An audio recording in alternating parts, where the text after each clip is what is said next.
Good evening, ladies and gentlemen. Merry Christmas. Merry Christmas. You know, it's an absolutely lovely time of the year. Hold on, let me stop my air conditioning. I don't know if you guys can hear that, but I can hear it, and it's loud. It's loud. So I turn it off for the broadcasts, as you do. Like I said, least professional show on all of YouTube. False start, air conditioning on, I don't know what's going on. But, all right. So you know what, there's a lot of interesting news out, and I tried to avoid lining up news stories that were like really unpleasant. There's a couple of news stories that are a little unpleasant. But you know, it's Christmas, and we should all enjoy the Christmas spirit. A good friend of mine is trying to make a video. I don't know if he's done it or not. It's already getting pretty close to Christmas, so I hope he makes this video soon. But I feel like, AC, it's snowing here. Well, I'm in Bali, Indonesia, so it's not snowing here. It's quite warm, in fact. But you know, there's something it feels like, and it's not just because I'm not in a cold climate right now. It does feel like sometimes that in the modern age, something of the Christmas spirit has been lost, right? Something of the Christmas magic that I think we all felt growing up in the 80s or 90s, or, you know, some people watching probably grew up in like the 60s or the 50s even. My parents grew up in the 50s and 60s. And I feel like even in the 80s, we look back really nostalgically at Christmases gone by. We looked at the TV specials or the movies from like the 40s. You know, you'd watch It's a Wonderful Life. You'd watch Miracle on 34th Street. You know, you'd watch these, you know, and who was the great singer of Christmas carols. It was Bing Crosby still. And you'd look back and you'd say, you know, the 1950s was such a beautiful, magical time. The 1940s was such a beautiful, beautiful, magical. You know, my grandparents, they grew up in like the 30s, you know, and the, you know, I think they were born in the 20s. And so they you know, their Christmases were way different than ours. You know, they grew up during the Depression and everything. But still, there was a sort of sense of magic, and people were like nicer. I remember like going shopping, and everybody was like super happy and nice. I don't know. There just seems to be something missing these days. Elf Tree Hug writes, that's because we were kids, and now we give that to our kids. Well, I do think about that sometimes. I do think about, is it just because we were kids and it seemed magical? I don't think so. I don't think it's just because of that. I think it's also because there was a sort of universal appreciation for traditional Christian ethics. You know, and you look back, and at that time, even if, like, my grandparents were not religious people, actually. Everybody on my mom's side of the family was essentially like a leftist agnostic, if not atheist. And they all still held the same kinds of values, and I would say acted more or less in the same general fashion as my father's family, who was a very Christian, very religious family. And so I grew up with these two different sides of the political spectrum. My mom's family were all Democrats. My father's family was all Republicans. And these two different philosophies about religion. And yet everybody sort of had the same shared culture, right? We had the same shared culture that drew from this tradition of Christian values. And actually my grandparents, my mother's parents, would often be horrified at like things that they saw in the 80s as unethical, right? And so that was really interesting. Like, even people who didn't go to church and would consider themselves agnostic or non-religious still held on to these very core religious values and ethics. And I don't know, we just don't seem to have that these days. We just, everything seems to be disposable. And it's interesting because the reason that I didn't really have the live stream last week is because I was working on my own little Christmas movie. And so that's why, you know, I posted it. I think most of you have probably seen it. But so before we get into the news of the day, I did want to talk to you about a subject that is kind of important to me, which is, of course, me. My favorite subject of all, right? We're going to get into the world of egocentrism here on the Mr. Reagan YouTube channel. And let's see here. Oh, Chris Sci-Fi Link 77 says, love you, buddy. Been watching you since you first got on YouTube. Thank you so much. I always appreciate that. You know, when people say on X, like, I've been watching you since the beginning, I don't know if they're lying to me or not, but I always subscribe to their X account because I'm always like, that's just such you know, I genuinely appreciate that, and I feel like, you know, really flattered by it. Yeah, I do. I always feel flattered by it because, I don't know, you get into one of these positions where you have a YouTube channel and you think, man, I'm lucky that I can talk to all these people, and, you know, you develop this community, and everybody's so gracious. And honestly, like, I go through the comment section of some of my videos and I learn a lot from you guys, which I think is absolutely fantastic. So, back to my favorite subject, me.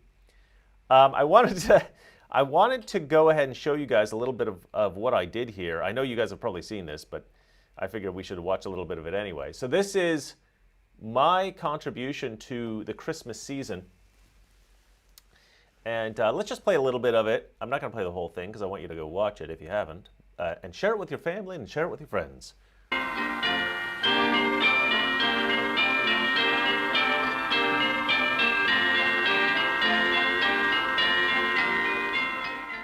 'Twas the night before Christmas, the snow deep and white. The reindeer were set for their long winter flight. The elves were all wrapping the last gifts with care. The scent of hot cocoa hung sweet in the air. Old Santa sat slumped in his chair by the fire, his nose red and runny, his fever grew higher. He sneezed and he sniffled, he coughed and he wheezed. Oh dear, Santa groaned. I'm as sick as can be. Outside of the workshop arose such a clatter, a chopper arriving. What could be the matter? Away to his window old Santa did dash, threw open the shutters and drew up the sash. There on the snow, touching down with a thump, Marine One arrived with President Trump. Donald stepped down onto the snow with a confident stride and a soft orange glow. Hey, Santa! Trump called, You look tired, so tired. I'll be Santa this year. It's a job I admire. I've handled much bigger, believe me, it's true. The economy, China, I'll handle this too! Old Santa just blinked, then he started to grin. Hello, my old friend. Come in, come in. So I had a lot of fun making this. Let's go ahead and play my favorite part. This is the part I think everybody likes here the best. Not everybody, but a lot of people like this part the best. Trump cinched up his coat, one last present to give to the cartel boats. No missiles tonight, it was Christmas, you see. Instead, he dropped something more natural. The reindeer let loose with a thunderous sound, and magical droppings swiftly rained down. Reindeer that fly have a special-made pool. It sparkles, explodes, and it's quite deadly, too. Boom went the speedboats. Blam went the drugs. Out into the sea flew the criminal thugs. But Trump wasn't done. He swung around back. I'll finish them off with a quick double tap. Another pass over, more presents from Deere, and the cartel's whole shipment had just disappeared. That's how we do Christmas. Trump shouted with glee. Merry Christmas, you scumbags. This gift was from me. Trump finally turned north as dawn filled the sky. The reindeer were tired, and so was the guy. So yeah, I had a lot of fun making that. And let me just say, like, when you're doing something like this, where you have to really dive in, and it's a lot of work. Let me tell you, it is so many hours of work to make this. You think that you just plug it into the AI, boop boop boop boop boop, and it pops out exactly, what you want. But no. This was.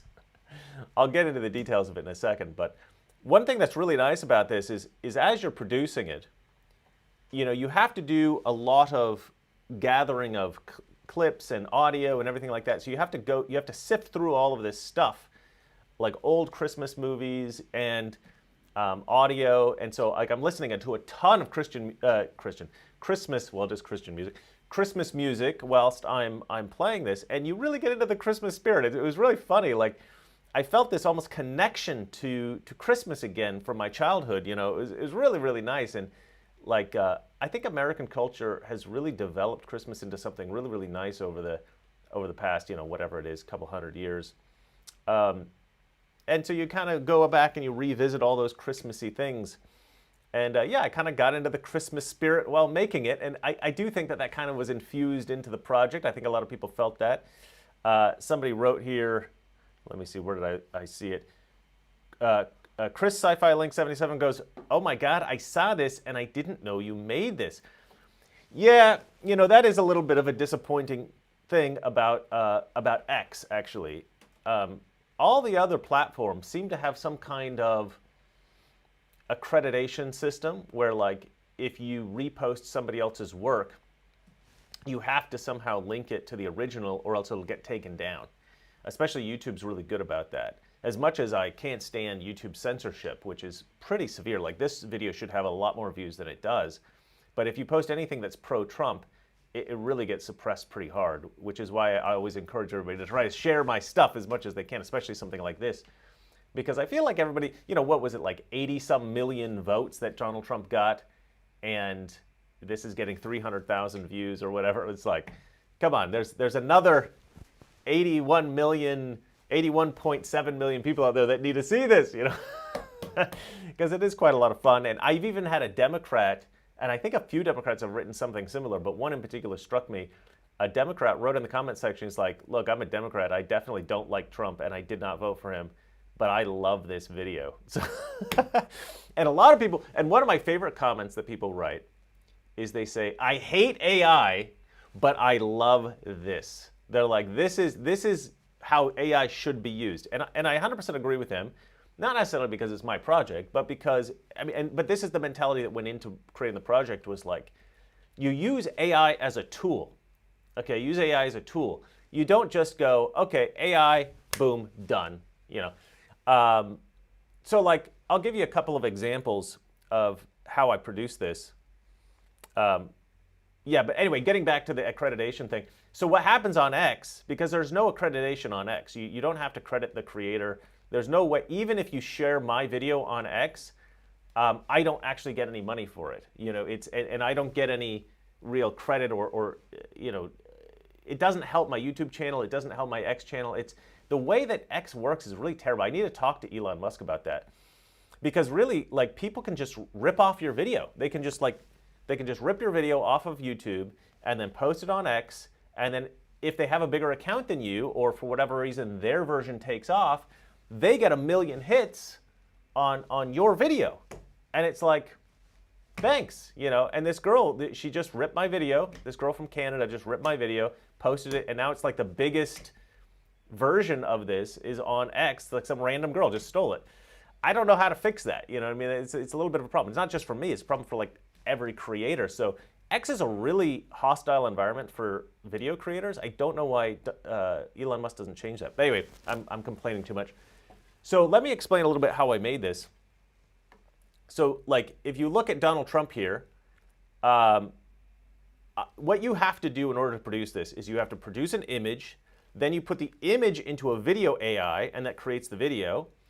If there's dialogue, you have to write the dialogue in so that the character mouths the dialogue or states the dialogue.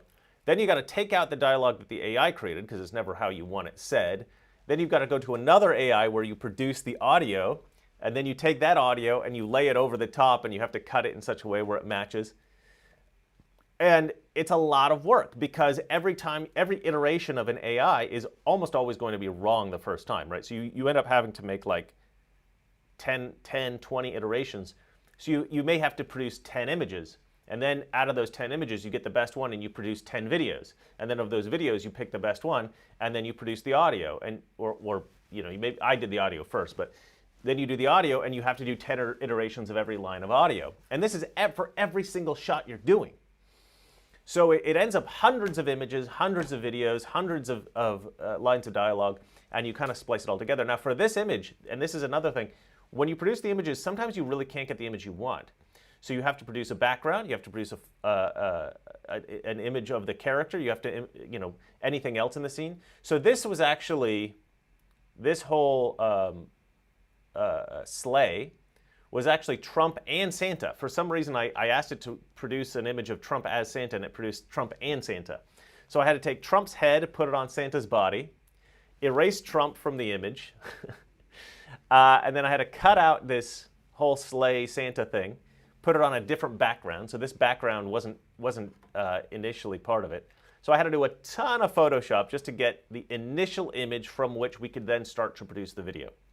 Then sometimes once you produce the video, it's not quite right, so you need to do some editing in After Effects, or you need to do some editing in Premiere. Anyway, point is, and there was a lot of things that were wrong with the sleigh, so I had to fix the sleigh up. Anyway, there's just a lot of work that goes into this kind of thing. But anyway, it was really, really well worth it. In my view, there's a lot that I love about what I did here. But one of the things that was the best, that I don't think people even notice really, is the music. So I was able to find some copyright-free music from like the 40s, from like a Christmas special. And I grabbed that and I just took little clips from it. And I sort of produced my own Christmas music. I picked these little sort of like intermittent moments between other parts of songs that sounded kind of Christmassy. And I put them all together. And I felt like it really, you know, it really helped set the mood of what we were doing here. Like let's see if we can play some of this here. It's like never before. The biggest, the best. That's what we're here for. He loaded the sleigh with his own special touch. More gifts. We need more. This isn't enough. The bag overflowed, stacked right to the top, all made by the elves in Santa's workshop. Then onto the sleigh he climbed up with great pride, Melania's cookies tucked right by his side. He cracked the gold whip, the reindeer took flight. Now Dasher, now Prancer. Let's do this thing right. On Comet, on Cupid, on Donder and Blitzen. We'll make history tonight, and poems will be written. The reindeer responded with thunder and spark, and off through the sky they blazed into the dark. Anyway, so that was a lot of fun for me, and it ended up being, you know, a really enjoyable project, and it's being shared all over the place. And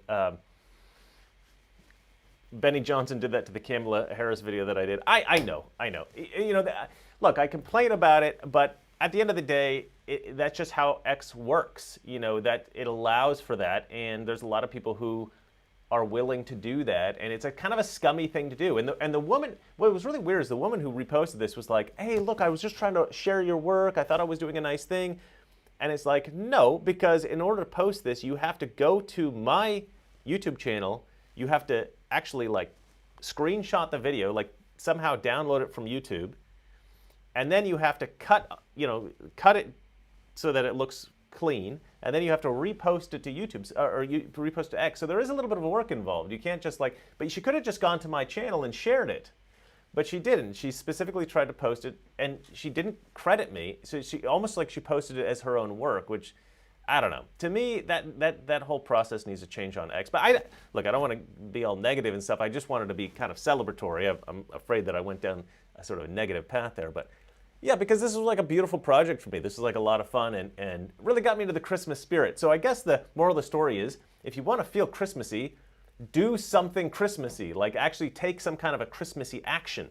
You know, maybe build like a gingerbread house with your grandkids, or you know, do some kind of arts and crafts type of project that has a Christmas theme. I think a lot of people get into the Christmas spirit by putting up the tree or by putting up the Christmas lights or something like this. And I guess like as I got older, I stopped doing that stuff because I was no longer part of my, you know, my immediate family. I didn't have kids of my own. So I guess if you have your own kids and stuff, you get more into the Christmas spirit. But I don't know. I just feel like the Christmas spirit is lost a little bit. We need to get back into it. Anyway, that's enough about Christmas. Let's move on to the news. What do you say, guys?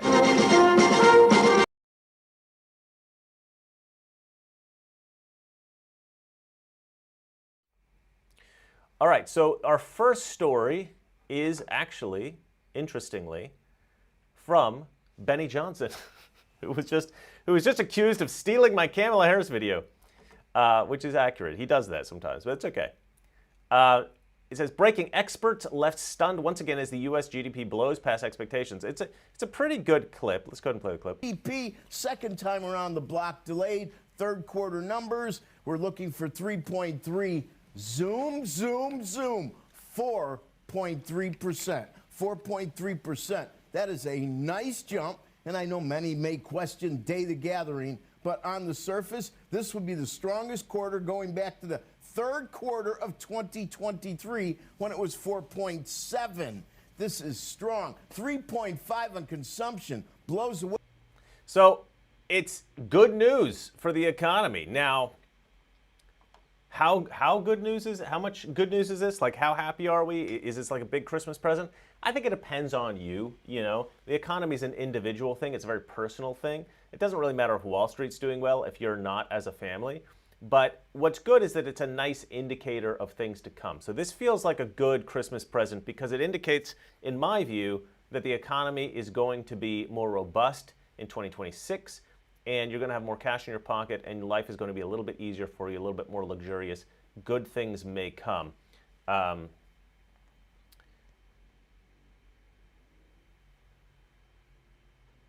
Speaking of good things, my father is texting me, which is unusual. Give me 1 second here. I'm doing a live stream, Dad. Give me 1 minute. Okay.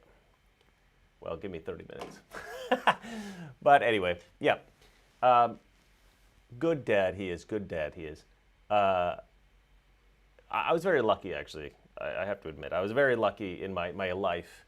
And I honestly, I feel like, and I don't know if this is true for you guys, but I feel like it's more often true, not always, but it's more often true that people from good families who had happy childhoods end up being Republicans or just conservative generally, or sort of like common sense, maybe a libertarian, but having this kind of like positive mindset about the world, work hard, you know, this merit-based approach to reality and life, and this thought that you can make it if you try hard, you know.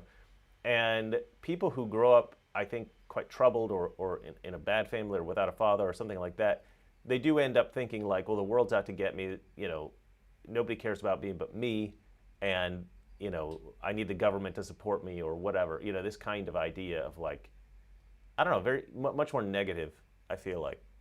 And then they become Democrats and they vote Democrat. And I don't know if part of that is like, I'm miserable, so I'm going to try to destroy the country so everybody's miserable. I don't know how much of it is that, but anyway, Gateway Pundit talked about this. Huge U.S. economy blows past expectation. 4.3% in the third quarter. America's economy is starting to pick up steam. Official data released on Tuesday shows the economy grew at a massive 4.3% in the third quarter of 2025. This figure significantly surpasses expectations and predictions made by economists. The Financial Times reports the rise in GDP, which was driven by increases in consumer and government spending as well as exports, compared with estimates of 3.2% rise among economists polled by Bloomberg. The figure from the Bureau of Economic Analysis, which was delayed by the recent government shutdown, provides the clearest snapshot of the state of the U.S. economy this year after GDP reports for the first two quarters were distorted by big trade swings. Third quarter growth was boosted by heavy investment in AI infrastructure and healthy consumer spending by wealthier Americans, especially in electric vehicles, ahead of the expiration of Biden-era subsidies. Healthcare spending also increased. A slowdown in consumer spending alongside issues related to the shutdown are expected to weigh on the growth in the final quarter of 2025. Data for this period has also been delayed by the shutdown and will be released next year. But, you know, and then it gets into a little bit of details about gas and this kind of stuff. Look, I'm not an expert on the economy, but I can tell you, like, just basically based on what I've heard from Donald Trump himself, it's like a lot of the stuff that he's been trying to do has been measures to try to increase the economy in the long term, like create a more robust economy in the long term. It's sometimes maybe easier for quick fixes and Band-Aids, you know, like a lot of stuff that Joe Biden was doing, but then it would create long-term harm. Donald Trump is like, okay, look, it may take a little longer for these things to kick in, but it'll create a more robust economy long-term. And that's what we want to see. And I do feel like this is a nice little Christmas present from Donald Trump. Actually, what's his name? Piers Morgan said that this was a nice little Christmas present for Donald Trump. And I responded, I was like, for Donald Trump or from Donald Trump? Like, I don't think it's a present for Donald Trump. I think he kind of tried to set this up. And what was really nice about this, in my view, was a lot of this was, there was a lot of speculation that this kind of thing wasn't going to happen because Donald Trump implemented these tariffs. And a lot of economists said, well, these tariffs are just going to be bad for the economy. It's just going to be bad for the economy. But we see here that it has not been bad for the economy. It's done wonders. So I do see a steady growth through 2026, which I think is good for... Sorry, I'm reading some super chats here. I think that it's yeah, the tariffs were great and give us negotiating power moving forward. And, you know, we've got negotiating power today. And I think all of this is of huge benefit to the American people, you know, in a position in the world. I think it's great. Sorry, I was distracted by Jason Labrada, my good friend. Thanks, Jason. I had a train of thought there. I lost it, so I made something else up instead. But anyways, yeah, that's how it works sometimes, guys. I told you, the least professional live stream on YouTube. All right, Jason Labrada gave me $2 and said, Merry Christmas. Boys are boys and girls are girls. That's part of my... if you haven't seen that video, that Christmas video, Trump Saves Christmas, leave the live stream now, go watch that, share it with all of your friends and relatives, and then come back to the live stream. And I'll tell you that again later, because I want that thing to go super viral. I want everybody in America to see that video. Because like I said, even Democrats, even some Democrats watch that and they like it. Because how can you not? It's funny, it's fun. All right, let's move on to the next story. All right, this is from Wall Street Apes. This is actually quite a sad situation. We've got a lot of nasty people in America. This is how bad the situation is with the illegals in America. Chris Hansen, host of To Catch a Predator, says every single time he sets up a sting to catch these people, there is an illegal involved. There's at least one illegal in these sting operations. So let's go ahead and listen to it in the words of Chris Hansen himself. We have seen an increase in illegal immigrants being caught in our stings across the country. And it seems today that we can't do a sting, whether we're in the South or the Midwest or West Coast or East Coast, without catching somebody who's in this country illegally. We have. Isn't that crazy? Isn't that just crazy? So, and what this says to me is that this is a massively a cultural problem, you know.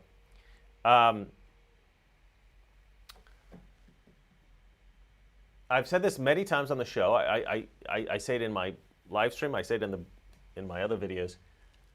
You have to draw people from countries that are similar to your own, that have a similar history of Christian values and you know, Western laws, you know, a robust legal system. You need to bring people in from parts of the world that have low crime, just generally speaking, have low crime, especially low violent crime. But yeah, there's a number of characteristics that, you know, a number of metrics that you should look at. And as I said, the only problem with that is that you will inevitably reach the same conclusion every single time, which is that the countries with the people that will most easily integrate into your own culture in America, they're going to be European countries. That's just how it breaks down, right? If you provide metrics that will keep your country safer and help it to grow and become more successful, you're going to be bringing in European immigrants a lot of the time. Not always, but a lot of them are going to be European immigrants. And the left is always going to call that racist. They're going to say, well, the reason that you're bringing in the Europeans is because they're white and because you're a racist. And we just have to stop letting people call us racist, you know. Or we just can't care anymore. We've got to say, you know what, you can call us racist, it's fine. That's fine. Fine, we're racist. You know what, we're racist. It doesn't matter. And keep bringing them in. Keep bringing in the people that, you know, from the safer countries. And they don't necessarily have to be from Europe, but that's where I think the metrics are going to lead, you know. So, I don't know. I think we just have to do it to keep our children safe and everything. Dame Piggy Doo gave us $2 and she says, Merry Christmas, some cultures are better than others. That's absolutely right. You shouldn't be racist, but you should be culturalist, I feel like. I do believe that. All right, let's move on to the next story. Oh, this is a funny one. I just threw this one because it was funny, and I wanted there to be a little break between the serious stories. Babylon Bee, groundbreaking new study finds that Islamophobia may be partially caused by Muslims killing people all the time. This was put out after the Bondi Beach tragedy, and I do have to say it's a little, you know, dark comedy there, but it's I think it's good to lighten up the mood a little bit in the world after such a tragedy. But the reason that's funny is because it's true. All right, moving on to the next story. Okay, this is another funny one. I just did this because it's funny. The plaque, okay, so Donald Trump had all these pictures of the presidents put up in this corridor at the White House. And then underneath, he put a little plaque, a little, I don't know, what do you call it? Synopsis, summary of these presidents. And Barack Obama's was crazy. All right, listen to this. Barack Hussein Obama was the first black president, a community organizer, one-term senator from Illinois, and the most divisive political figure in American history. Sorry, one of the most divisive political figures in American history. As president, he passed the highly ineffective Unaffordable Care Act, resulting in his party losing control of both houses of Congress and the election of the largest House Republican majority since 1946. He presided over a stagnant economy, approved the terrible Iran nuclear deal, and signed the one-sided Paris Climate Accords, both of which were later terminated by President Donald J. Trump. Under Obama, the ISIS caliphate spread across the Middle East. Libya collapsed into chaos. Spread across the Middle East. Libya collapsed into chaos, and Russia invaded and took Crimea in Ukraine. He crippled small businesses with crushing regulation and environmental red tape, devastated American coal miners, and weaponized the IRS and federal bureaucracies against his political opponent. Opponents, with an S. I never really learned to read, guys. Obama also spied on the 2016 presidential campaign of Donald J. Trump, which I think is a typo, obviously, and presided over the creation of the Russia hoax, the worst political scandal in American history. His hand-picked successor, Hillary Rodham Clinton, would then lose the presidency to Donald J. Trump. I mean, you have got to love this. How funny is that? And again, funny because it's true. It's all accurate. Ah, look at this. Somebody gave me $10. Holy smokes. What are you, made of money? Let's see here. Let's see. Art McCartan, 4911, gives me $10, says, loved your Christmas video and spread it far and wide. Hopefully Elon catches it and gives it a real huge boost. The biggest boost ever. Never seen anything like it ever. Merry Christmas all. Well, thank you very much, Art McCartan. I'm assuming that's a Scottish name. I myself am 1/4 Scottish, which I always say we are probably, genetically speaking, one of the most violent European peoples.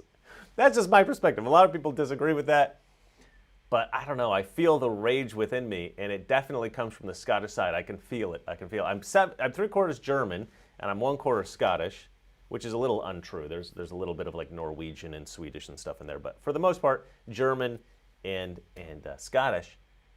And my German side, I feel like, is very measured and very rational and very focused.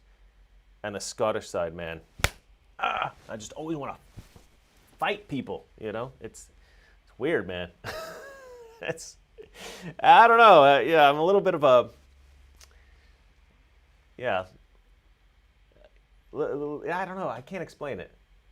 Ever since I was like a little kid, you know. As you grow up, I don't know. Maybe that's true of everybody. Is that true of everybody? That everybody, like when they're a kid, they're a little bit more fighty, a little bit more violent, and then when they get older, holy moly! Look at this. Dame Piggy Doo, also made of money, clearly. She writes, "I just want to hear holy moly again." Dame Piggy Doo, $20. Holy moly! I think that's from my mother. I think my mom used to say that as a kid. My mom used to say all kinds of crazy stuff. Maybe this is true of everybody's mom. See, the thing is, I think we all think that either everybody's like our family or our family's weird. Like, I think it's weird. You sometimes hear people go, I thought my family was the only family that did that. And then other times you go, I thought everybody did that, you know? So you never really know what's universal and what's unique to your own family. But my mother used to say things like Tarjay, or Monkey Ward instead of Montgomery Ward. She had all kinds of weird names for stuff. My little brother was, my brother Nick. What they call him? What'd she call Nick? She called my little brother John Juan, which is not like that big of a deal. And Nick was, what was Nick? Anyway, everybody had weird names. I had a weird name. I can tell you my weird name, actually. So my name was Vav, which would be like, why the heck you're Chris? Why would you be Vav? That doesn't make any sense at all. My little sister couldn't say Christopher when she was like a little child, an infant, just learning how to speak. So she would say Vavafer, Vavafa. And so my mom started calling me Vav, and it stuck. Like I'm 46 years old. I'm 46 years old. My mother still calls me Vav. It's funny. That's definitely not a universal thing. That's definitely a unique thing to my family. But so anyway, my mom always used all these funny little words and terms, and one of them I think was holy moly. That's like one of her favorites. She used all kinds of stuff. Like, she was a kid in the 60s, and they had all kinds of funny little expressions and stuff. There's stuff that I thought was just my mom, and then I found out that it was like stuff that was popular in the 60s, and it just comes from her time, All right, let's move on to the next story.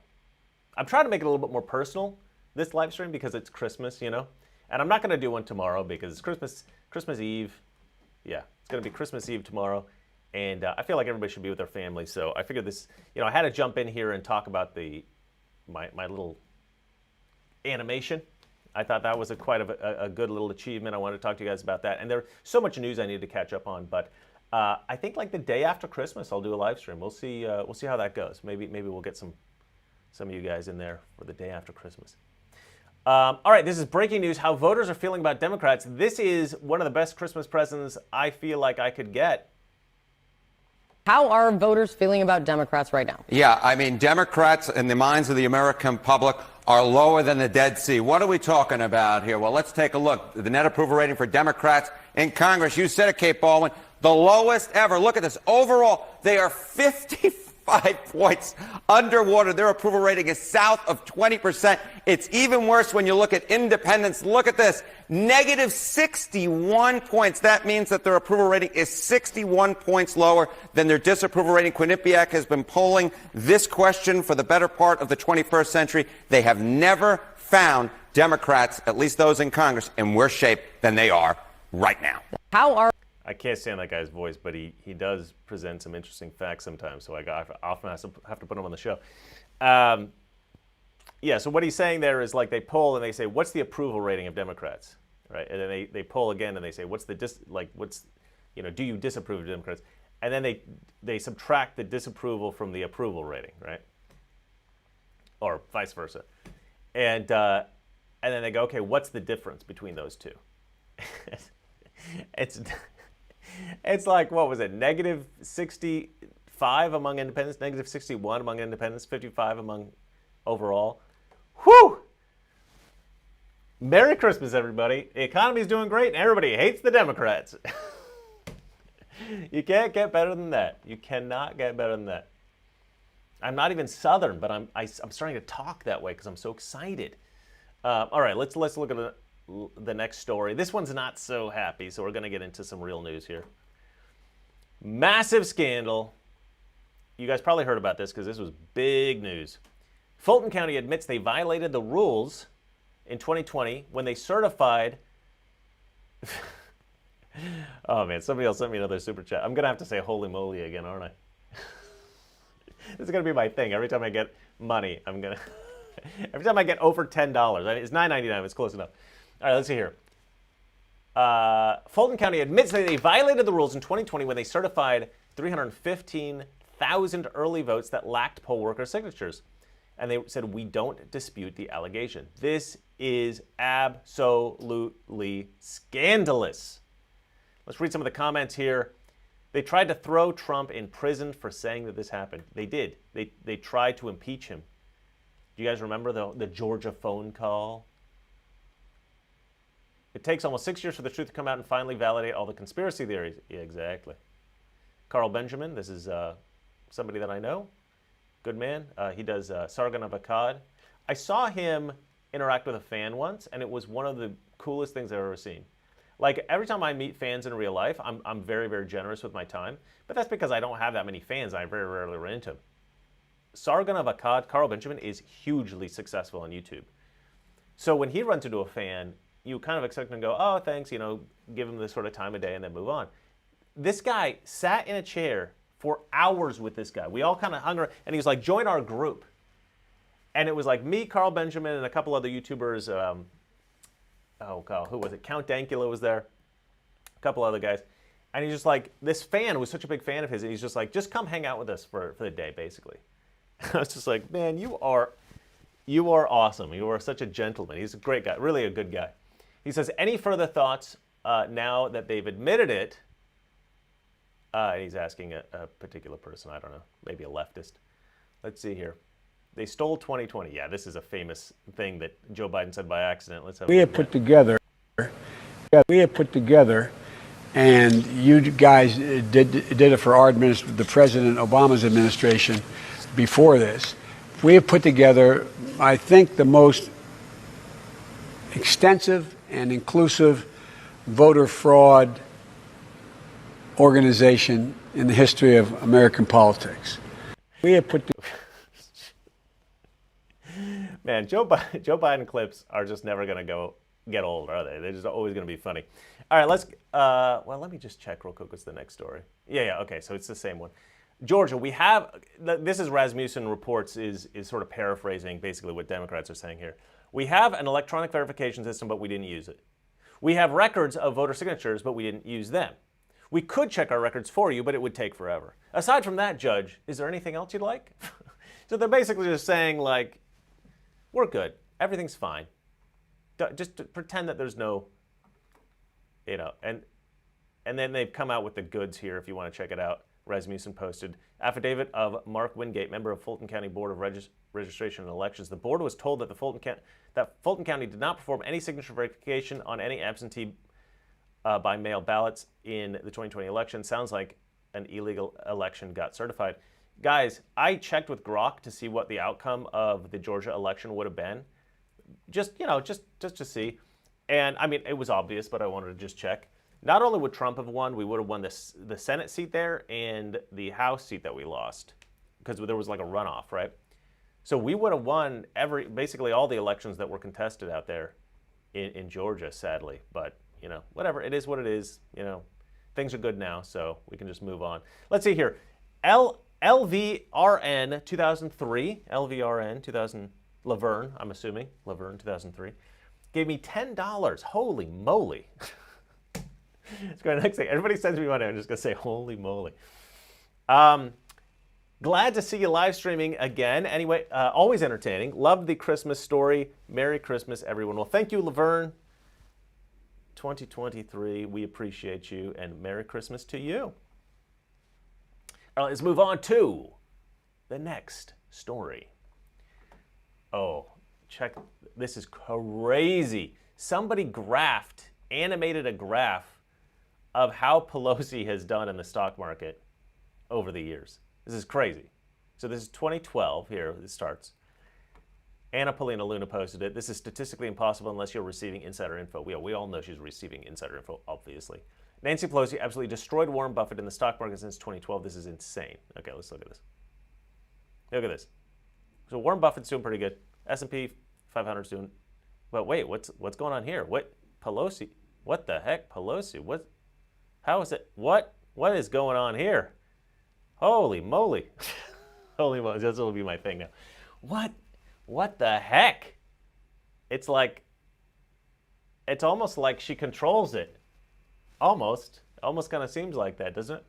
Anyway, I just thought you guys would get a kick out of that. I mean, it's just disgusting, isn't it? There's actually an app that tracks Pelosi stock trades, so you can jump on the bandwagon. I probably would do that, actually. I'm going to start doing that. I'm going to download the app. Why not? I'll check with Grok. I'll see if it works. I think it probably does work. All right, let's see here. Jordan Peterson educates peers on why Islamophobia is a nonsensical word, how the West is incompatible with Islam, and how moderate it is. It's 4 minutes, but let's go ahead and play it because I think this is actually pretty important. But there's another ugly issue here, Pierce, that no one will grapple with, which is, you know, you described Robinson as anti-Muslim, let's say. Well, we don't really understand the relationship between the religious doctrine, let's say, and the fact of these crimes. Now, I want to make two cases here. You know, the first case is that 40 out of 50 Muslim majority countries in the world are authoritarian hellholes, and only 3 of them are democracies. And that's Morocco, Indonesia, and Turkey. And, you know, they're not, I wouldn't put them in the highest echelons of stellar states. And so why is that exactly? Is that a deviation from Islamic principles, or is it a consequence of them? Now, no one wants to have that discussion, and it's no bloody wonder. You know, and then, so that's on the negative side, let's say. And there are certainly doctrines in Islam that are very, very difficult to square with free, liberal, Western, Christian democracies. And those differences aren't just apparent, they're deep. Now, I would say on the optimistic side that we could turn to Islamic leaders like those who run the United Arab Emirates, and even to some degree now Saudi Arabia, and the signatories of the Abraham Accords, to find a different pathway. There have been stellar leaders, both from Saudi Arabia and the UAE, who've come out and said that publicly, very publicly, that they've got their Islamic fundamentalists under control and firmly in hand, and are completely undiluted as to their danger. But Europeans are virtue signaling so hard on the progressive side that the fundamental danger from Islamic fundamentalism is going to come from Europe and the UK and not from the Arab states. Now, Tommy Robinson has been pilloried as anti-Islam, but there's a discussion to be had here. And no one wants to have it. And, you know, you said we need a national inquiry. It's like, we need more than a national inquiry. We need something like an international symposium on the relationship between the Christian West and the Islamic world. because there are ugly things afoot, and they've manifested themselves in the most hideous of all possible ways in the UK with regards to these rape crimes and the cover-up. But there's something that needs to be sorted out at the bottom of all this. And one of those is, like, you talk about moderate Muslims. Like, I looked up the polling data today that Winston Marshall, for example, referred to when he interviewed Nigel Farage. And, you know, it's about 3/4 of UK Muslims would be perfectly content if Sharia law happened to be the, what would you say, the principle of the day for the UK as a whole. And that it would be fine if Islam became the national religion. Now, that's 75%. So, you know, a cynic would say, okay, just exactly where the hell are these moderates? And at minimum, their voice needs to be amplified. And then we could also point out that the participation in these rapes by members of the Pakistani Muslim community, it was like 1 in 7 of the men in some of these communities was directly involved. And that meant everyone knew about it, absolutely everyone on the Pakistani Muslim side. And the moderates were certainly, you know, silent and complicit. Now, obviously, so were the authorities. And so that's a complete bloody catastrophe for everyone involved. But there's a serious conversation to be had in the West, and particularly in the UK, maybe France and Germany in secondary place, about just exactly how it is that liberal Western democracies, with their emphasis on the rights of women, can live side by side with Islam in general, especially the sort of Islam that's transformed into enabling fundamentalism that allows this sort of criminality on the part of the psychopathic, resentful, psychopathic sadists. So no one wants to have that conversation. Nobody wants to have the conversation. And he made a comment that I think is absolutely critical, you know, which is that we have to fight to even talk about this. We have to fight to even talk about these things. I just think it's absolutely horrible. Danger Close 13E says, damn, dude, where have you been? I've been making a Christmas movie. Okay, I've been making a Christmas movie. If you haven't seen the Christmas movie, I will say once again, click off of my live stream, go watch the Christmas movie. That's more important. Send it to your mom, send it to your kids, send it to everybody. I was kind of hoping that it would be popular among kids because it's got that scene with the reindeer pooping on the cartel boats, but according to my analytics, kids aren't watching it that much, but I was hoping that it would become popular like at schools and stuff like that. But anyway, thank you, Dame Piggy Doo. She writes a Christmas masterpiece. I keep talking about it because, you know, I'm extremely arrogant. Anyway, but look, the fact that we even have to like debate whether or not we're allowed to talk about this is completely insane. Because look, like right now I'm actually like staying in a Muslim country right now. And let me tell you, like a lot of the people here are good, like very, very good people. Like really, truly good people. And so, you know, I think Tommy Robinson says like the problem is Islam. The problem is Islam. And I would say, yeah, but it's not actually just Islam in general. It's not Indonesian Islam, really, or you know, the Islam of the Balinese people. Hope your live stream went well. Still going. But anyway, it's like, what of all the Muslims in Muslim countries, which one of these people want to move to a Christian nation, right, or a non-religious nation that does not share their culture, right? It's going to be one of two people primarily, I feel like.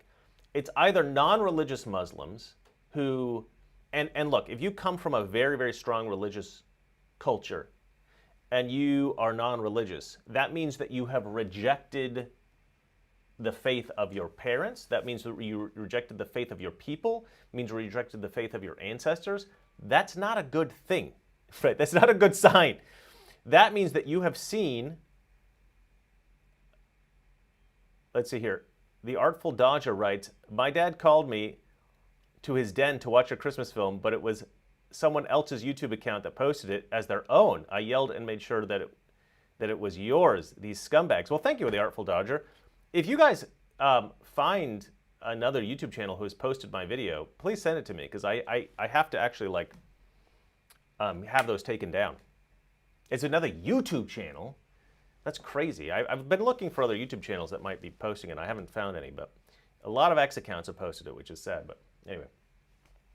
And the other kind of people that are going to come from Islamic countries to come to the West are going to be deeply religious Muslims who want to essentially to take over the West, either culturally or specifically they want to take over religiously. They want Islam to take over. But either culturally or in terms of population or even militarily, right? But at the end of the day, what the ultimate goal really is to have Islam take over Europe and have Islam take over America. That's what some of these more fundamentalist Muslims want. And what Jordan Peterson is saying is like, look, in Muslim countries, they realize they have a problem with some fundamentalist Islamic people. They have a problem with some more sinister people, just like we have in America and Europe. You have, people who are greedy or evil, and they want to do bad things, and we have to take care of these people, right? Democrats are like, oh, slap them on the wrist and send them back out to murder people. But most sensible people in the West are like, well, let's put them in prison. And the same thing is true in these Islamic nations. They don't want bad people running around killing women or whatever it is.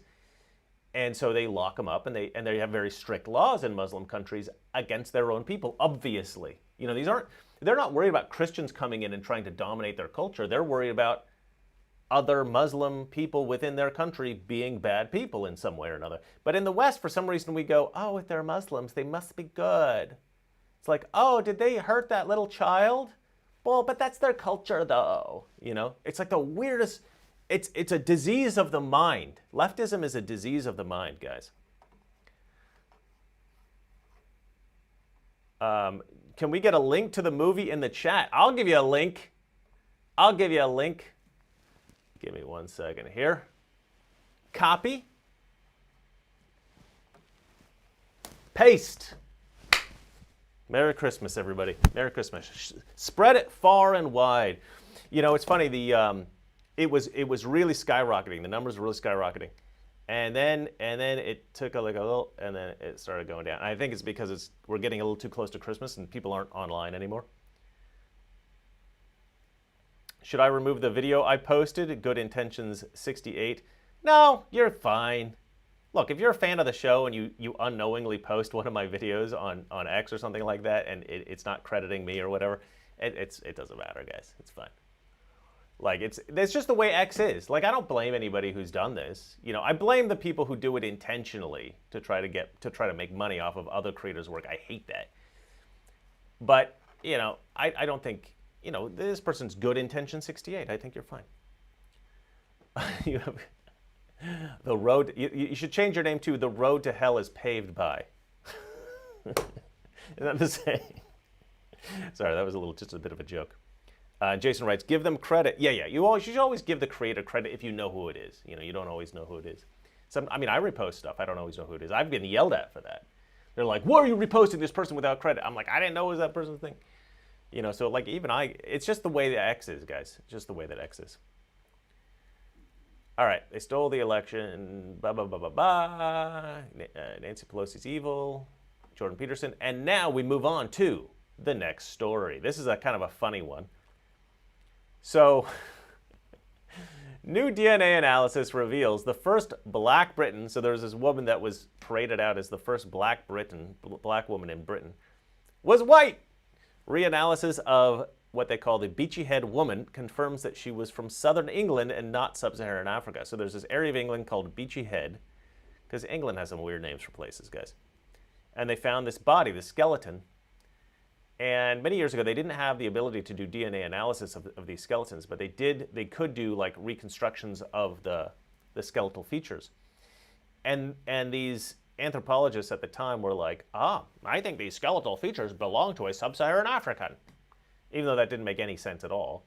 But basically all of academia and all of the media were like, this is fantastic. So black people have been living in Britain since like a billion years. They've been there forever. We love this. Britain is multicultural. And so they really like pushed this. everywhere. And turns out she wasn't black. She was English. She was a white English woman. A woman billed as the first black Briton. Okay, so this is the two different facial reconstructions. You ever see a white person who kind of looks black? Like they kind of got black features or whatever? It happens. It happens. Let's see here. A woman billed as the first black Briton was in fact white and from southern England, according to new DNA analysis. For years it was believed that the Beachy Head woman, an ancient skeleton who was buried in the East Sussex beauty spot, was from, I used to have a dot right here that Anna Kasparian called a beauty spot. I always thought she and I had, you know, a future, potentially. It's a joke. Was from sub-Saharan Africa. Experts were so sure of her ancestry that a plaque celebrating her African origin was placed in a nearby cricket club. I believe the plaque was actually put there by the BBC, weirdly. Later, theories indicated that the 2,000-year-old individual may have actually been from southern Europe, most likely Cyprus. I had actually read a story about that as well. But now archaeologists from the Natural History Museum have finally laid the matter to rest, declaring her origins were in fact much closer to home. They, along with a team from the University College in London, have announced that Beachy Head woman descended from the local British population of Roman-era southern England. By using state-of-the-art DNA techniques, we were able to resolve the origins of this individual, said Dr. William Marsh. We know that she carries a genetic ancestry that is most similar to other individuals from the local population of Roman-era Britain. Look, okay, so yeah, it is. The remains of Beachy Head woman were found near this site. Of African origin, she lived in East Sussex. This is how much they care. This is how much they want, so desperately want Europe to have been multicultural for like a billion years, because they want to say, like, this is how it should be. This is the natural way of things. Who cares if almost all, like, the people committing knife crimes and violent crimes in London, who cares if they're all black? Who cares if they're all, Muslims from, like, wherever, Pakistan or whatever? We're multicultural, and we need to be multicultural, gosh darn it, because we've been multicultural since the 2nd century AD. Well, oh, no, you haven't. Not really, actually. But it's a BBC history project. They put this plaque on there. They're so proud of themselves, Absolute degenerates. It's just political propaganda, guys, is exactly what it is. Political propaganda. It's just like what happened in World War II with the Germans. It's exactly the same. Their propaganda, exactly the same here. But instead of against the Jews, it's against straight white Christians in Europe. It's exactly what's happening. People don't realize that it's the same thing.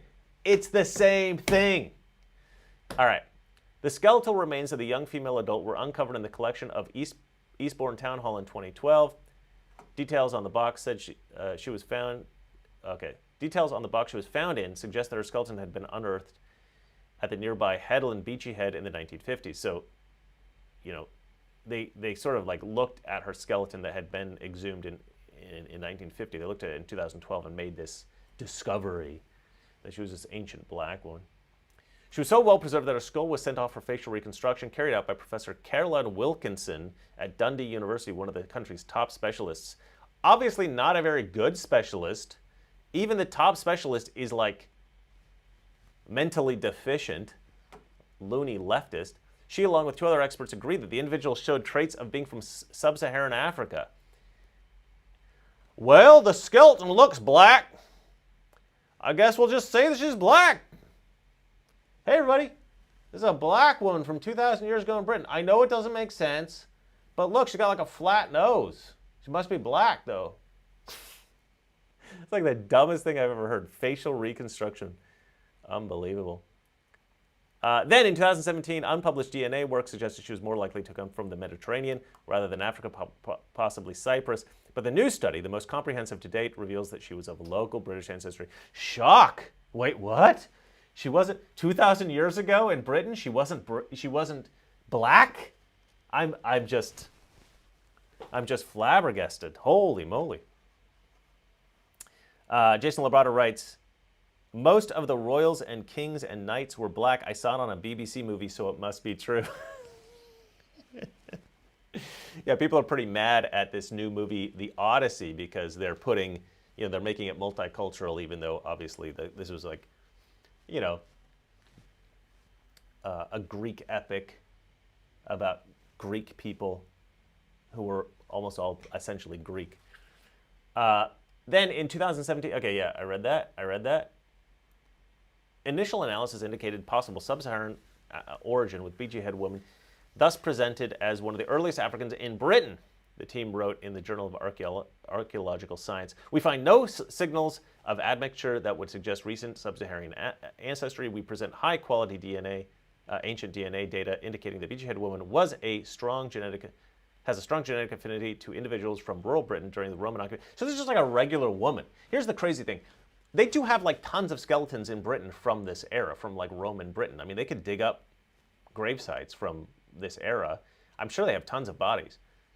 And almost none of these bodies they would dig up and they would analyze would have any, would be of any interest to the archaeological community, or to paleontologists or whomever. They just wouldn't be of any interest to any of these academics. And why are they of no interest? Because they're just ordinary white people. Right? They're just the kind of people that you expect to dig up in Britain. They're British people in Britain, no kidding. But this was like, oh my gosh, this is like a black person. So of course it just becomes like the biggest story in the world.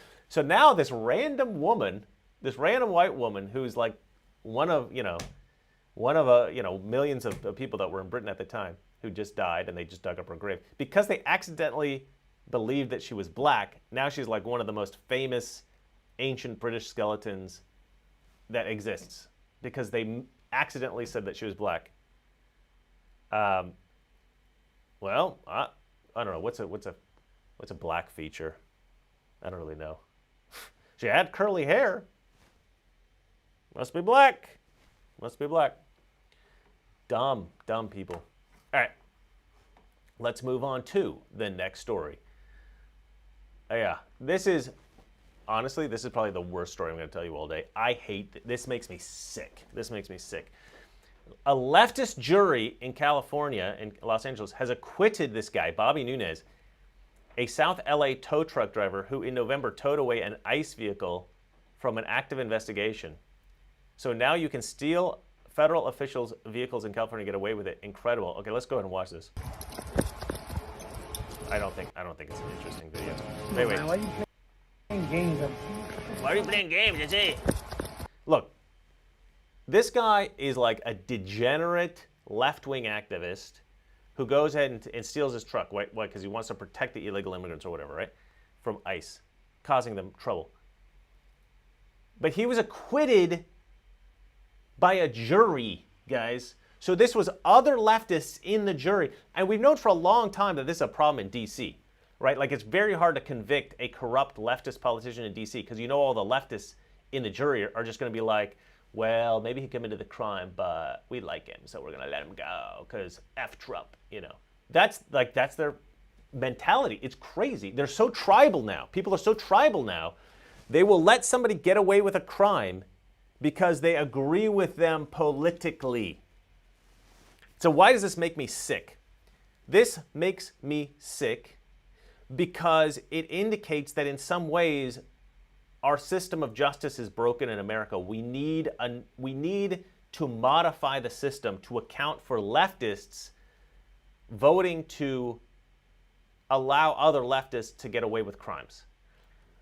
If you had a black jury, for instance, and it was a black person up for a crime, and the black jury, for whatever reason, believed that there was some kind of like racial oppression that didn't actually exist in the area, they might let the guy off just because he's black, right? There's a little case of a little-known man named O.J. Simpson that it is widely believed that this happened to. Duck BBX, $2 gives me $2. Duck BBX, thank you very much. And they write, this black woman was an ancestor to Kamala Harris. Possibly. It's possibly true because Kamala Harris is primarily, I would say, Indian, from India. And then her father is like mixed black and white, right? Because he's Jamaican. And they're descended from a slave owner in Jamaica, which I always thought that was one of the best stories. The Artful Dodger writes me, he says, or how about the most recent case in Washington where the guy was stabbed, the stabber was acquitted because the victim used the N-word after he was stabbed. Yeah, well, if you'd seen my last broadcast, Dodger, you'd know that I covered that story. But yeah, no, it's good to bring that up.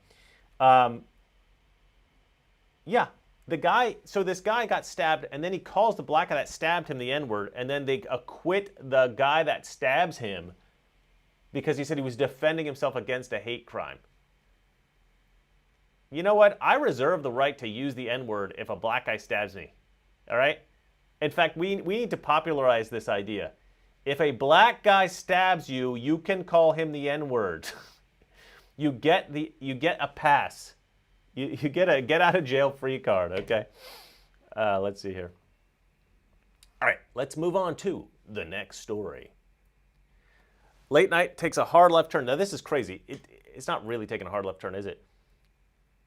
It's been left for a long time, but this is crazy. So they did a study on how many jokes were made against Trump and conservatives, and apparently it's up 92%. 92%. I'm assuming this year. Hold on, what did I do? What did I do? So basically, it's just left-wing political activism poorly disguised as comedy. Color me shocked. Yeah, we all know this. We can go ahead and read the story here.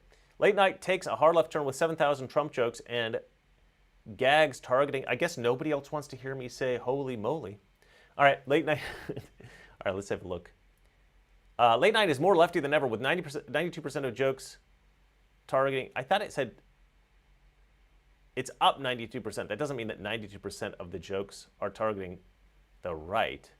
I think that New York Post misinterpreted this data. And liberal guests outnumbering conservatives almost 100-1. Well, that's a heck of a... So either they misinterpreted the data here or they misinterpreted the data here. But this does not... The headline does not say the same thing as what it says at the beginning of the story here. So I don't know which is the case. Jokes targeting conservatives rose 10%. Okay. All right. So it says it's up 92%. It should say it's up to 92%. So the headline's wrong.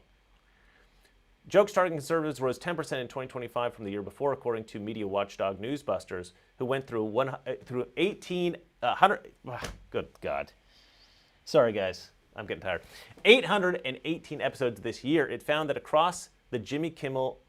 Oh, really? So this is across all of them. Jimmy Kimmel, Stephen Colbert, Jimmy Fallon, Seth Meyers, and The Daily Show universe.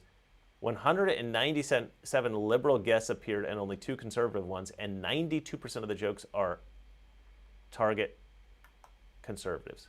That is disgusting. 2 right-leaning... This is amazing. Newsbusters is a good organization. I know a girl who works for Newsbusters. She's very cool. Left night TV across Jimmy Kimmel, blah, blah, blah, blah, blah. 99% of guests. That's crazy. 99% of guests were leftists.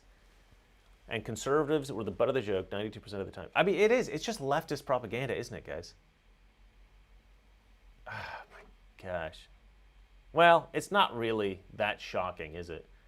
I mean, it is what it is. All right, now we have a positive story. I'm going to move on to the next story. This is the last story, but it's also not the last story because I do have like a little joke I'm going to play for you. Holy Awakening gains momentum as biblical David film soars at the box office. A revival appears to be taking shape in the U.S. with a notable resurgence of religious interest among young men and women that emerged during President Trump's America First campaign and intensifying following the assassination of Charlie Kirk. I was going to mention that, but he did it, so good job for you, Tyler Durden. In our is a Holy Awakening Unfolding Across America report in mid-October. We cited numerous research firms that showed Christian media content from Bible sales to religious smartphone app downloads to even Spotify streams indicate that consumer behavior is gravitating toward revival. I just love this. I just love this. Sorry, I missed this one. Doc BBX gave me $2 and wrote, I'll bet 99% of the conservatives were rhinos. Yeah, so they... So they had 99% of their guests were leftists, and of the 1% that they brought on, 99% of those were rhinos. Yeah, probably true. Let's see here. The latest sign that the revival has gained momentum through the fall into winter around the Christmas holiday season is new data from Box Office Mojo showing independent faith-based Angel Studios' new animated biblical movie David is a blockbuster hit. Oh, that's fantastic. That's fantastic. I'm going to ask my brother if he's shown this to his kids or my sister. I've not even heard of this, but I don't have kids, so that makes sense. One Heart After God, one moment that changed history. You guys want to watch the trailer? Let's go ahead and watch the trailer for this. Why not? I want to watch it. I wanna run toward it. I wanna run toward adventure. I wanna run. David, the movie, in theaters this Christmas. When the sheep scatter, a shepherd is who they need. That'll teach you the best with my sheep. It's good. It looks good. Are you going to sing or what? Follow the light. Get out! I mean, the king's love of the crown has consumed him. David, are you ready to be the next king? What? No. No? Don't mess this up for me, David. I get to be a princess. I'm just a shepherd. We already have a king. We will crush your kingdom. Those are fighting words. Bring out Goliath! I've always followed when I'm looking for the way. He's huge. Searching for the answer in the moments I'm afraid. Yep, we're dead. If you want the secret of freedom and Okay, I can't stand this kind of music. I don't like Broadway, like that Broadway kind of like show tunes. I cannot stand it. But it looks great. I mean, if you got kids, I mean, you're gonna want to see this, aren't you? So I think probably everybody's gonna have their kids watching this. Let's see here. David is the second animated released by Angel Studios in 2025, following the spring theatrical hit The King of Kings, featuring Pierce Brosnan. Also, I never heard about that. But it's being promoted by Rob Schneider. That's cool. Look, I've mentioned this many times on the show. I'm gonna say it one more time. If Hollywood could bring in actual conservatives, sorry about that, actual conservatives to write Hollywood TV shows and films, they would have so many epic hits, because everybody wants to see a show like Yellowstone written by real conservatives. Everybody wants to see a show like Reacher written by real conservatives. And I'm going to actually go one step further. We would watch shows that typically leftists enjoy if they were written by conservatives and they had better values in them and they were more attached to reality, like The Twilight Zone, right? There's this show, Black Mirror, which is very similar to The Twilight Zone, a British show. Very atheist-oriented, very left-wing, very like progressive values. If you just produce shows like that, but that were written by conservatives, and I primarily say this because I write this kind of thing. I love writing really brilliant, beautiful stories. I mean, like, look at my Trump Saves Christmas animation. I love writing stuff like that, and if we had more stuff like that in Hollywood, people wouldn't hate Hollywood so much. People would go to the movies again. People would be streaming like crazy. I mean, this stuff would be popular. This stuff would be good. The Artful Dodger writes, use your LA skills, call Dean Cain, Scott Baio, Rob Schneider, Dennis Quaid, and make it happen. Yeah, a little bit harder than you think, but we'll see. We'll get there. I think we're going to get there, actually. I have a project. I don't like talking about it because I don't know how easy this is going to be to make, but I'm going to give it a shot. The intro to this show, which I play, let me play it.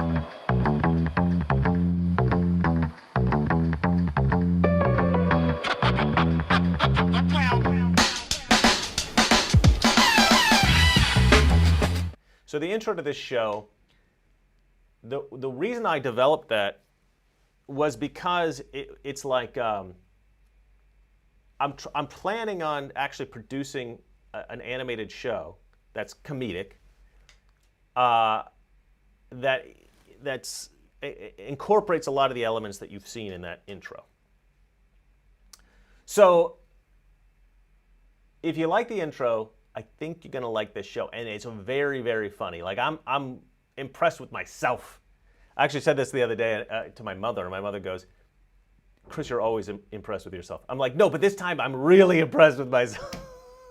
I mean, you don't love everything that you do as a creative. You know, somebody who's like writing stuff or creating stuff. You're a little bit disappointed in some of the things that you make, and then sometimes you're satisfied and you're like, "Ah, it's pretty good." And then sometimes you're like, "This was awesome. I'm pretty happy with this." I'm really impressed with some of the scripts that I'm coming out with for this animated project. Now, is it going to happen? Am I going to actually be able to do it? Like after doing that Christmas movie, Trump Saves Christmas, that was really hard, guys. That was so hard. So how easy is it going to be to make this animated show? I don't know. So we're going to have to see. If the first few episodes are successful, then we're going to be able to continue it. If the first few episodes are not successful, it's going to be tough. So, Beatrice Mickelson writes, loved and shared your Christmas movie with my family and friends, giggled and laughed throughout. You were on fire for sure, says Good Intention 68. Well, thank you so much. And let's just play, before we go, guys, there's something very, very funny that, let me see if I can find it here. I think this is it. Yeah, here we go. Here we go. This is good stuff, guys. This is good stuff. This girl, I love this comedian. She's very, very funny. I play her on the show sometimes. Let's go ahead and listen to what she has to say here. This is pretty good.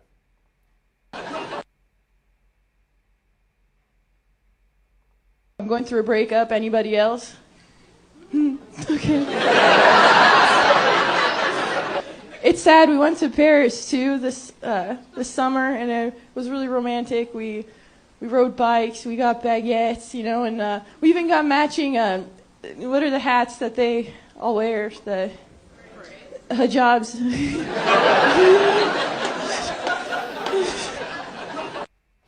I'm going to. That just killed me. Christina Mariani.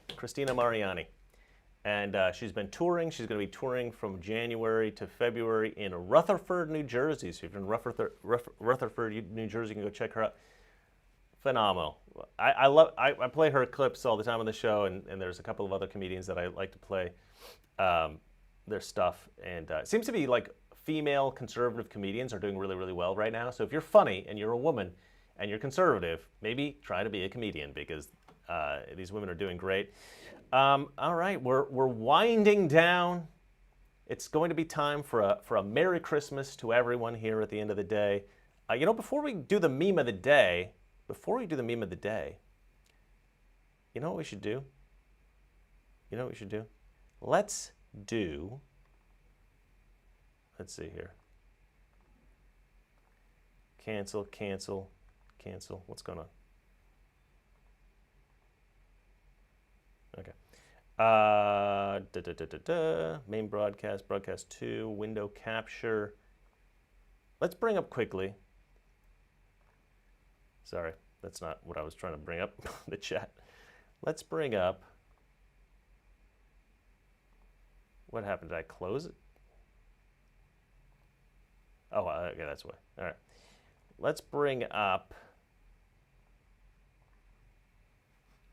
just the very end of my little Christmas movie, because I think that this says it all. When I wrote this, I feel like, you know, it was a good Christmas message. So let's go ahead and listen. Lifted off into the sky, and Santa waved back with a tear in his eye. Trump leaned out the window that cold Christmas day, real loud so Santa could hear him say, To the soldiers abroad and the farmers at home, to the builders, the truckers, wherever they roam, to the cops and the nurses, the teachers, the vets, to the kids in pajamas and the family pets, and even the haters, the losers, the fakes, and even Pelosi, that treacherous snake. Santa heard him exclaim as he flew out of sight. Merry Christmas to all, and to all a good night. But then Santa heard one more thing at the end. Let's make America great again.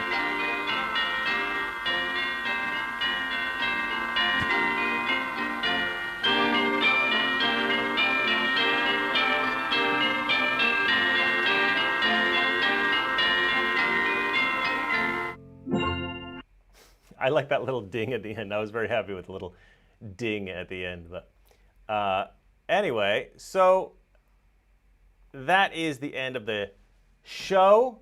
Let me play you real quick the meme of the day. All right, so this is my meme of the day. It's my racist meme of the day, as I like to call it. Crackers love cheese. This is one that makes the rounds on X occasionally, and I always love it. So I went ahead and I grabbed it and I posted it. I